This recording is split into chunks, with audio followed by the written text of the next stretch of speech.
So hi everybody. I had some people ask me how I carve these kind of things, so I'm going to just do a real quick run through how I do it. I start out, in this case, make a ball, and then what I do is I save the slip, make slip out of my carvings, and this is about the size bowl that I always keep. I just keep adding to it as I make things and make a slip.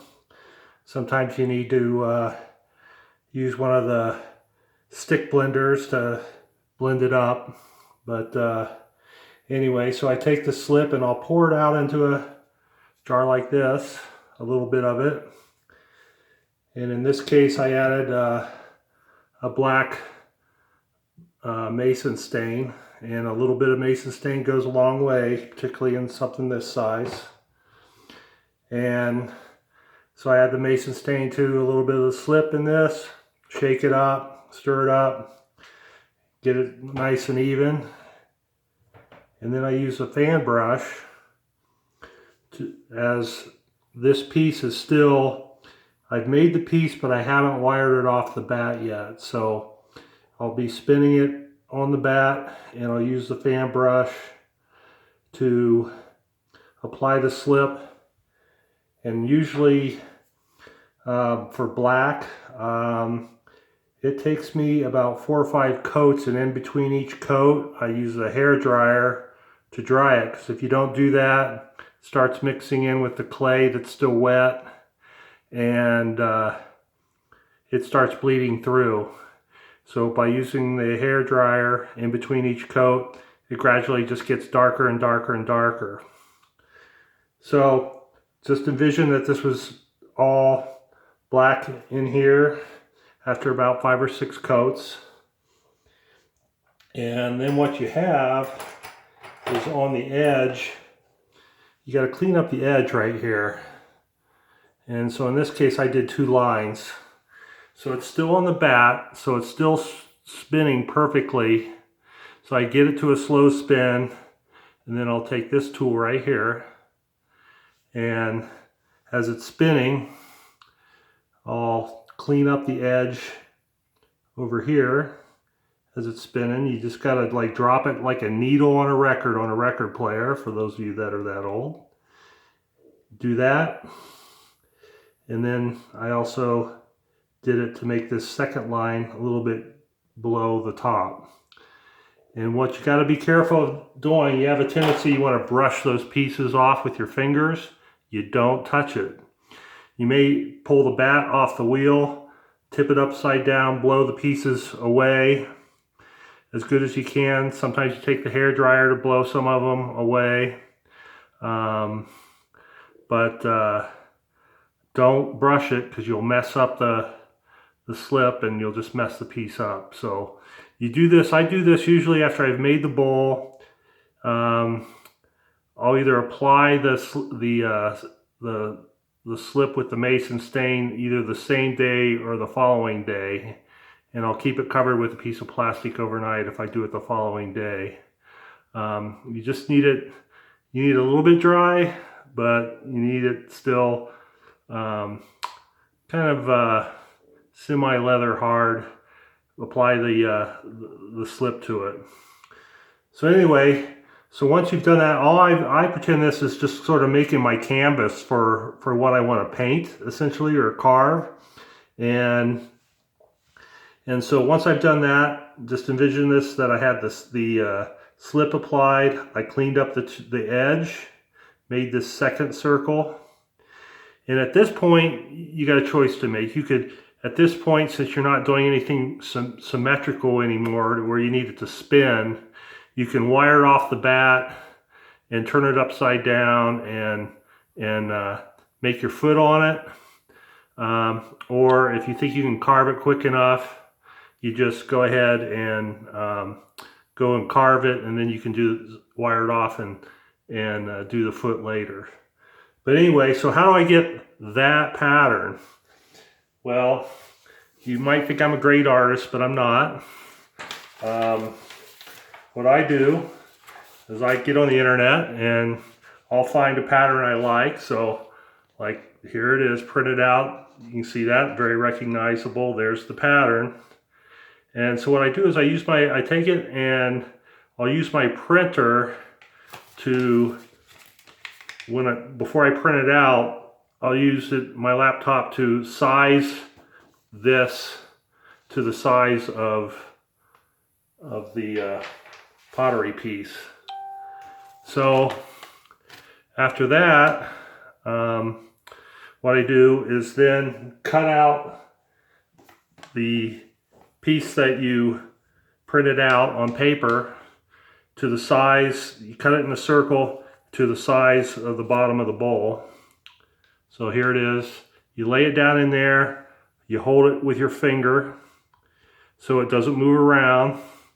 And again, this has to be dry, so sometimes I'll use the hair dryer right before I lay this piece of paper down just to make sure it's dry enough. Put that down in, and then what I do is I'll take my needle tool, and I'll take the needle tool, which I don't have with, oh, here it is. I'll take my needle tool, and as I'm doing this, I go along all the lines on here with my needle tool. I'll poke little tiny holes just through the paper so it puts a little indentation of the pattern into the pottery piece. And you gotta, it's rather tedious, but it took me, for this pattern, it took me about 30 to 45 minutes to do all the little holes around here to essentially, you're getting this pattern onto your pottery piece. And if you look at this close enough, you can see all the little holes in it that I use with my needle tool to make that impression down onto the pottery piece. So after you do that, I'll take this tool right here and I'll just do the outlines of the pattern. So where these lines are on this piece, I'll just use this and carve the outlines everywhere. Essentially, you're connecting the dots on the piece. So you do that, and once you've got all those lines on there, then I'll also take this piece and I'll get up into these little tiny slivers and I'll start carving those out in between the lines where I want to get down to the white. I'll use this to do those, and then the bigger sections I will use this tool to just essentially carve out some of the bigger pieces, okay? And you gotta have patience, gotta have a steady hand, but you eventually get there. And then what I do once it's all carved, and again, sometimes you got to pick up the piece, turn it upside down, blow all the crumbs away. Do not use your hand to blow the crumbs away. I wouldn't even use a brush at this point to do it because it can mess up. You know, it's still pretty wet when you're at that stage. So then what I'll do is I'll use this tool with a little ball on the end. And I just kind of go along the edges first to kind of smooth them out. And then I'll get up into the little small areas with it to smooth those out. You even have this even smaller ball on the other end. Smooth things out. And then I've got a bigger one like this that I use to sometimes do bigger spaces to smooth those out as well where you've done the carving. So you get cleaned up, and again, occasionally you're gonna have to pick up the piece, turn it on its side, blow it out. Sometimes use the hair dryer to get crumbs, but never use your hand to brush it. Don't. So then what I do is once it's at that stage, which it kind of looks like this, although this has been drying for about 2 days, I will eventually, once this is dry, I haven't done it yet, I'll take a house paint brush, and the house paint brush like this, and it's soft. It's very soft, and I'll use it. I'll go outside or in my garage, and I'll kind of brush it, gets all the little crumbs along the edges. Sometimes at this point I'll take my fingers and lightly rub, and then brush all the pieces away, blow them away, and then you're good to go. Now, you have a lot of time invested in these pieces, from carving it, making it, carving it, and everything. So I dry slow. I live in the southwestern Utah, where it's pretty arid and dry. And I'll take a bag and cover the piece and let it dry slowly. And I let it dry before I even bisque fire this piece to where I'm comfortable with having it dry enough to bisque fire. It's usually week and a half, 2 weeks. And I'll keep this bag kind of loosely covered. Sometimes I'll go and get some fresh air in it and then cover it again, because there'll be some moisture in the bag, and cover it again, but dry slow. I found anything you do with pottery, slow is better. If you try to rush something, you're probably going to ruin it. And that comes with carving, drying, opening the kiln too soon. You'll ruin your piece. So you can see what I did.